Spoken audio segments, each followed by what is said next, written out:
PCOS, or polycystic ovary syndrome, has a new name. It will now be called PMOS, or polyendocrine metabolic ovarian syndrome. So why did we need to go on this journey and change the name? We know that it's very inaccurate. There are no abnormal cysts in this condition. There are only arrested follicles that look like cysts on scans. More importantly, it's not just a condition of the ovary, it's not limited to gynecological manifestations. It has metabolic, psychological, reproductive and dermatological impacts. It's not just about fertility, it is about your whole entire life. So many people who did have the condition missed out on the diagnosis, which made it really important that the name is much more accurate, removing cysts and recognising the broader features. My PCOS journey started when I was about 9 years old. That was the first time I started exhibiting symptoms. I was pretty much left in the dark until I was about 17 when I finally got to see an endocrinologist.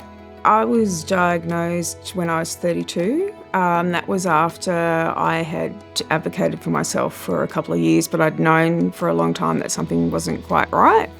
As someone living with and advocating for this condition for almost 20 years, I know firsthand how harmful the name polycystic ovary syndrome has been. It has not only impacted how the condition has been understood, it has also affected how seriously it's taken. The inaccurate name has negatively influenced awareness, education, and even the level of research, attention, and funding it has received. This condition affects 170 million women around the world, 1 in 8 women that for so long didn't have the understanding, the knowledge, the information, or indeed the care that they needed. So we engaged across the world, all world regions, all key cultures, in a multi-year process and got a mandate for a change, and then went on the journey through surveys of 22,000 people with the condition and those who care for them. The principles that we followed were to reduce stigma, to improve accuracy and scientific alignment. The approach we took was to reflect the evolution in science and knowledge to not a new condition, but in fact increased awareness. So PMOS is building on what we knew before, but really is reflective of the much more diverse and broad features of this condition. We thought that it was essential that the new name was scientifically correct and considered across diverse cultural contexts to avoid example certain reproductive terms that could increase stigma and be harmful for women in some countries. And this made culturally and internationally informed consultation critical to get the new name right. We also needed this change to get more visibility for the syndrome. Throughout this whole process, we did this in partnership with women. We listened to their voices, we enabled their advocacy. That was critical to success because ultimately this is about meeting the needs of and improving the outcomes of those with a condition.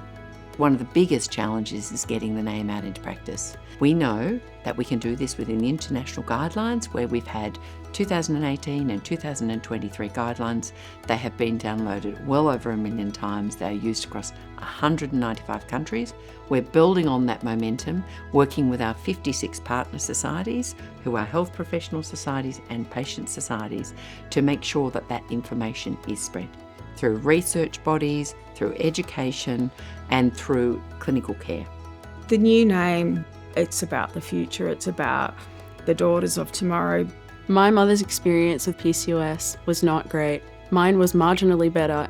I think renaming PCOS is going to be massively helpful for the younger generation and women and girls that are now newly being diagnosed. I'm incredibly proud to have played a leading role in this historic moment, but this change is bigger than any one person. It is the result of decades, literally, of advocacy from patients, clinicians, and organisations around the world who refuse to accept a name that does harm. To everyone who has shared their story, raised your voice, challenged the status quo, and fought for better, thank you.